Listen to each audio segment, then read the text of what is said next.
सभी नमः। मैं डॉक्टर प्रफुल्ल सर। आप कैसे हैं? मुझे आशा और विश्वास है कि आप अच्छे होंगे। मेरे यूट्यूब चैनल पर आप सभी का स्वागत है। जैसा कि हम लोग पढ़ रहे हैं संधि। संधि में व्यंजन संधि के बारे में चल रहा है हम लोग का। तो व्यंजन संधि में हमारा दूसरा भेद है ष्टुत्व व्यंजन संधि। पहला व्यंजन संधि में हमने इसके पहले वीडियो में पढ़ा क्या था, ष्टुत्व व्यंजन संधि। और आज दूसरा भेद हम लोग पढ़ेंगे ष्टुत्व व्यंजन संधि। ठीक, चलिए दूसरा भेद क्या है हमारा, ष्टुत्व व्यंजन संधि। तीसरा भेद हमारा क्या है, दूसरा भेद आज हम लोग पढ़ रहे हैं ष्टुत्व व्यंजन संधि। ठीक, इसका सूत्र क्या है,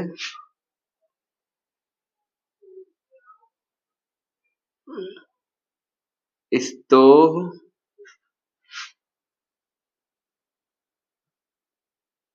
ष्टुना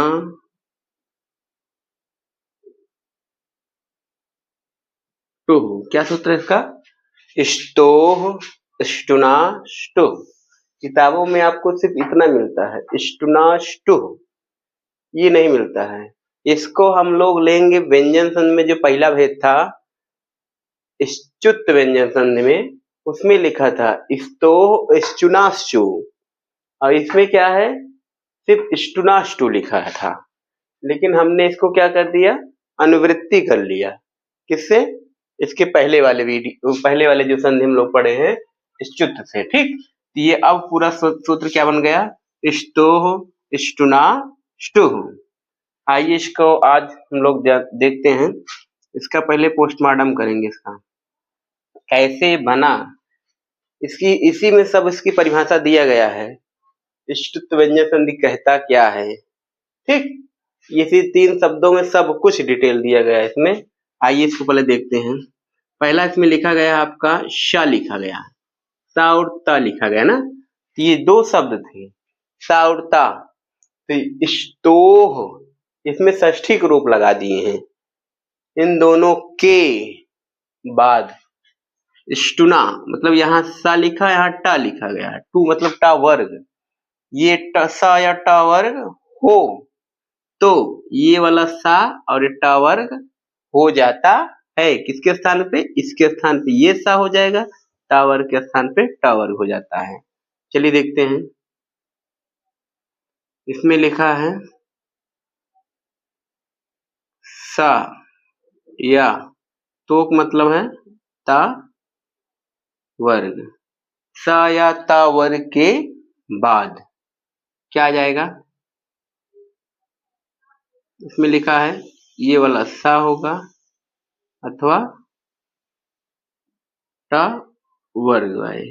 ठीक, सा या ता वर्ग के बाद शा या टा वर्ग दिखे आपको तो क्या कर देते हैं, इस शा के स्थान पर ये वाला सा हो जाएगा और ता वर्ग के स्थान पर टा वर्ग हो जाता है। समझ गए, पूरा ये क्या कहता है कि सा या ता वर्ग के बाद तो इसके पहले भी आ सकता है। इसका सा या ता के जरूरी नहीं है कि बाद में ही सा या टा वर्ग आपको दिखे, सा या ता वर्ग के पहले भी आ सकता है। अभी मैं आपको एक उदाहरण दिखाऊंगा, पहले आता है कि नहीं। अधिकतर लोग बोलते हैं कि बाद में हो, तो पहले भी आएगा, आपको दिखा रहे हैं हम। तो क्या कहता है, सा या ता वर्ग के बाद शा या टा वर्ग दिखे तो इस सा के स्थान पर ये वाला सा हो जाता है और ता वर्ग के स्थान पर टा वर्ग हो जाता है। यही ये सूत्र कहता है। आइए देखते हैं पहले नंबर सा, कौन 3 सा होते हैं ना आपके, एक सा ये वाला होता है, कौन सा होता है, ये वाला सा होता है, एक सा आपका ये वाला होता है, एक ये सा होता है। तीनों सा का नाम अलग अलग होता है। जैसे इसका नाम है तालव्य सा, कौन सा सा है, तालव्य सा है। और ये सा जो है आपका मूर्धन्य सा होता है, मूर्धन्य, ठीक। और मूर्धा बोलते हैं, ये वाला सा आपको दंत सा बोलते हैं। ये 3 आपके सा होते हैं। इसमें समझ ही गए होंगे आप लोग, यही पूरा डिटेल इसमें देख लीजिए एक बार। ईशा या ता वर्ग के बाद ता वर्ग में आप जानते ही क्या क्या आता है, तो आ सकता है ता, था, द, ध, न के बाद क्या आएगा, ये सा मतलब मूर्धन्य वाला श आ जाएगा, मूर्धन्य वाला श आएगा। या ट वर्ग, ट वर्ग मतलब क्या होता है, ट, ठ, ड, ड, ड, ढ, ढ, ड़ हो जाता है। इसके बाद ये आएगा आपका, तो बदलेगा क्या आपका, इस सा के स्थान पर ये वाला सा हो जाता है, और ता वर्ग के स्थान पर क्या हो जाता है, ता के स्थान पर टा वर्ग हो जाता है। टा वर्ग मतलब टा, ठा, डा, ढा, ड़ा, ठीक, यही होता है आपका। इसके स्थान पे ये वाला।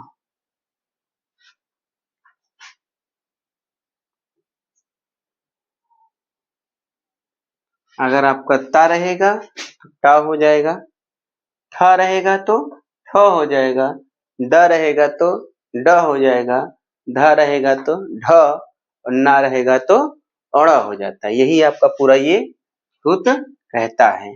आइए मैं आपको एक एक करके उदाहरण बताता हूँ। जैसे पहला उदाहरण आपका है, इसमें लिखा रामस धन टीकते, क्या लिखा है, रामस धन टीकते लिखा है। तो देखो, जब प्रथम पद के अंत में इसमें से कुछ आ रहा है, इसमें से सा आ रहा है, और द्वितीय पद के प्रारंभ में इन दोनों में से कुछ रहना चाहिए, तो यहाँ ट है हमारा, तो ये सा क्या हो जाता है, इस सा को इस सम बदल देंगे, बन जाएगा ये सा हमारा, ठीक। तो बन जाए, इधर राम उतर जाएगा, इस सा को बदल के इस सम कर दीजिए, और इधर क्या है, टीक टे, टीक ते। अब इसको जोड़िए, राम अधसा हो गए, फिर टीक ते, रामस टीकते। दूसरा देखिए, दूसरा में है जैसे तत् धन टीका, क्या लिखा है, तत् धन टीका। तो देखो, प्रथम पद के अंत में इसमें से कुछ आ रहा, तो ता आ रहा है, के बाद इधर देखिए सा या टा वर्ग में कुछ होना चाहिए, तो यहाँ टा है, तो इस ता को क्या हो जाता है, टा वर्ग हो जाता है, तो बन जाएगा त, ये टा हो जाएगा, तट धन टीका हो जाएगा। अब इसको जोड़ेंगे तो क्या बन जाएगा, तट टीका, क्या बन जाएगा शब्द, तट टीका। इसी तरह देखिए तीसरा आपको उदाहरण बताते हैं। तीसरा जैसे इसमें बनेगा रामः रामस धन षष्ठा, क्या है, रामस धन षष्ठा, ये बन जाएगा आपका राम, ये वाला सा के बाद ये सा आ रहा है, यहाँ इस सा के बाद देखो ये सा दिख रहा है आपको, ये सा बदल जाता है इस सा में आपके, तो यहाँ बन जाएगा ये वाला सा हो जाएगा, रामस धन षष्ठा। तो जुड़ जाएगा, सब तुम्हारा क्या बन जाएगा, रामस षष्ठा। इस तरह से आपके शब्द बन जाएंगे। मैंने आपको बताया था कि सा या ता वर्ग के बाद सा या टा वर्ग आए, जरूरी नहीं है कि बाद में आएगा, पहले भी आ सकता है। किसके? सा या ता वर्ग के पहले अगर ये सा या टा वर्ग दिखे तब भी वहां पर ष्टुत्व व्यंजन संधि होता है। ठीक, कैसे होगा आपको दिखा रहे, एक उदाहरण देखिए। चौथा उदाहरण हमारा शब्द है कृष धन न। क्या बन जाएगा? कृष धन न। तो यहाँ न जो है ता था दा धा न, ता वर्ग के पहले क्या आना चाहिए? इन दोनों में से कुछ आ सकता है। यहाँ सा दिख रहा हमारा, ये ता वर्ग है तो ता वर्ग का अंतिम अक्षर ना है। ना के अगर ना हो बाद में इन दोनों में से कुछ हो या पहले ये दोनों में से कुछ होना चाहिए, तो पहले ये है आपके, तो इस ना के स्थान पर ड़ हो जाएगा। तो क्या बन जाएगा शब्द हमारा? कृष ऋणः। तो शब्द हमारा बन जाएगा कृष्णः बन जाएगा। ठीक, इसी तरह जैसे हमारा एक शब्द और है, बता रहे हैं आपको, शब्द है पेश धन टा। पेश धन टा लिखा है। क्या लिखा है? पेश धन टा। तो जब प्रथम पद के अंत में क्या है, देखो यहाँ पर टा वर्ग है, ता पेश धन ता है। यहाँ पर देखो, यहाँ ता के पूर्व में आपको बोले सा या ता के पहले हो या तो बाद में हो, तो ता के पहले आपको सा मिल रहा है, तो इस ता के स्थान पर टा वर्ग हो जाता है। तो क्या बन जाएगा? क्या हमारा? पेश धन टा हो जाएगा। तो यहाँ पर क्या शब्द बन जाएगा हमारा? पेश टा। इस तरह से आपके ये उदाहरण हुए ष्टुत्व व्यंजन संधि के। तो समझ गए होंगे अच्छी तरह से। हमने आपको क्या बताया ष्टुत्व व्यंजन संधि के बारे में। इसका सूत्र क्या है? ष्टोह ष्टुना ष्टुह। ये कहता क्या है? सा या ता वर्ग के बाद, तो सा हो अथवा ता वर्ग में ता था दा धा ना हो, के बाद सा या टा वर्ग हो, तो सा हो या टा वर्ग में टा ठा डा ढा अड़ा हो, तो इस सा के स्थान पर ये सा हो जाता है और ता वर्ग के स्थान पर टा वर्ग हो जाता है। या ता रहेगा तो टा वर्ग हो जाएगा, तो ता रहेगा तो टा, था रहेगा था, ये दा रहेगा तो ड, धा रहेगा तो ढ, ना रहेगा तो ड़ हो जाता है। यही संधिकार होता है। उदाहरण बता दिया, रामस, ये सा है, सा के बाद टा वर्ग दिख रहा है, इस सा के स्थान पे ये सा हो जाएगा, सब बन जाएगा रामस टीकते। इसी तरह तत् धन टीका है, ता के बाद हमारा टा वर्ग आ रहा है, तो ता को टा हो जाता है, तट टीका बन जाएगा सब। इसी तरह रामस धन षष्ठा लिखा गया है, रामस में शा है, सा के बाद ये शा आ रहा, तो इस सा को ये सा बदल देते हैं, तो बन जाएगा रामस षष्ठा।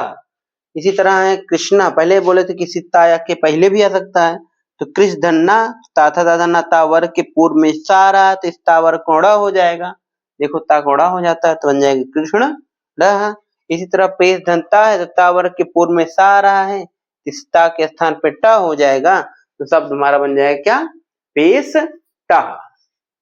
समझ गए होंगे अच्छी तरह से।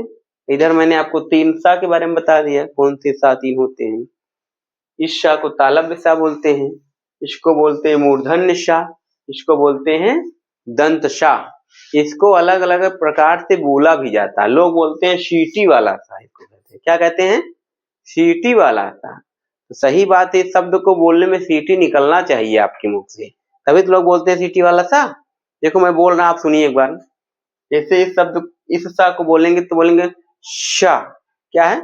शा, शा। तो आ रहा कि नहीं? मूर्धन्य शा होता है, ये कंठ है, तालु मूर्धन्य होता है ना, मूर्धन ख ऊपर साइड होता है ना, मूर्धन होता है। ये बोलेंगे तो मूर्धन ऐसा जो है ऊपर से आवाज, जीभ हमारी मूर्धन को स्पर्श करती है, इसको कैसे बोलेंगे? श, श, श। इस तरह से बोलते हैं श, श, जीवा ऊपर जाती है तो मूर्धन बोलते हैं। ये वाला सा क्यों दंत सा बोलते हैं? जीवा हमारे दांत को स्पर्श करेगी, सिंपल। जैसे सा, शा, सा, शा, सा। एकदम सिंपल में सी बोलेंगे तो सा ये वाला है, तो इसको बोलेंगे तो सीटी निकलना चाहिए, जैसे शा। ये है जीवा हमारी ऊपर जानी चाहिए, तो ऐसे बोलेंगे शा। ये उसको सिंपल सा बोलेंगे सा। ठीक, इस तरह से 3 सा होते हैं। आइए मैं आपको एक ट्रिक के माध्यम से बताया था, ट्रिक के माध्यम से आपको बताऊंगा कि आपको कभी ये शब्द आपको मिल जाएंगे तो आप सीधे उत्तर दे देंगे कि कौन सा संधि होगा इस शब्द में। इसका ट्रिक यही है कि जब कहीं पर आपको ये वाला सा हुआ हो या ट वर्ग हुआ हो, तो वहां समझ जाइएगा कि प्रथम पद के अंत में आपको दिखे, जैसे रामश, देखो यहाँ सा, तो ये सा आ रहा है, सा दिख जाए, समझ जाइएगा ष्टुत्व व्यंजन संधि है।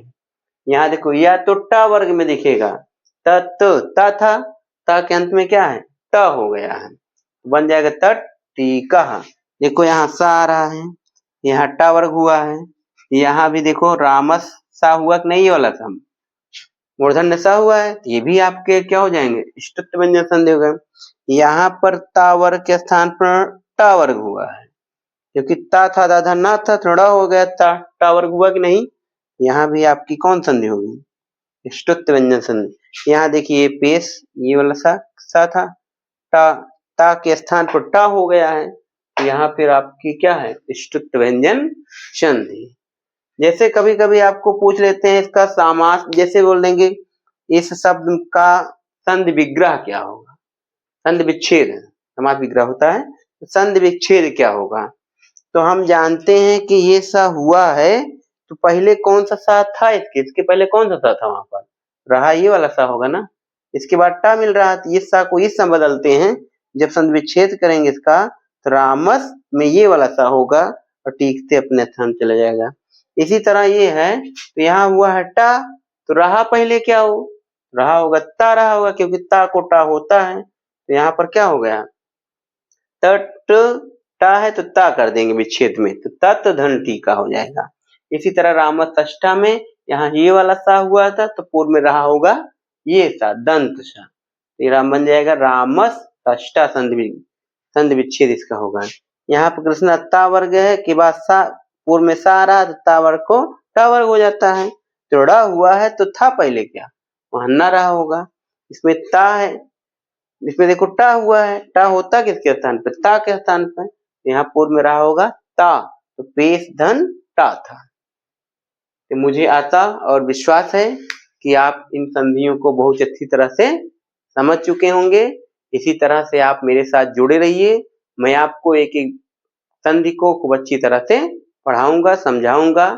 एक बार अच्छे समझ जाइए, तो कभी आपको संधि पढ़ने की आवश्यकता नहीं होगी।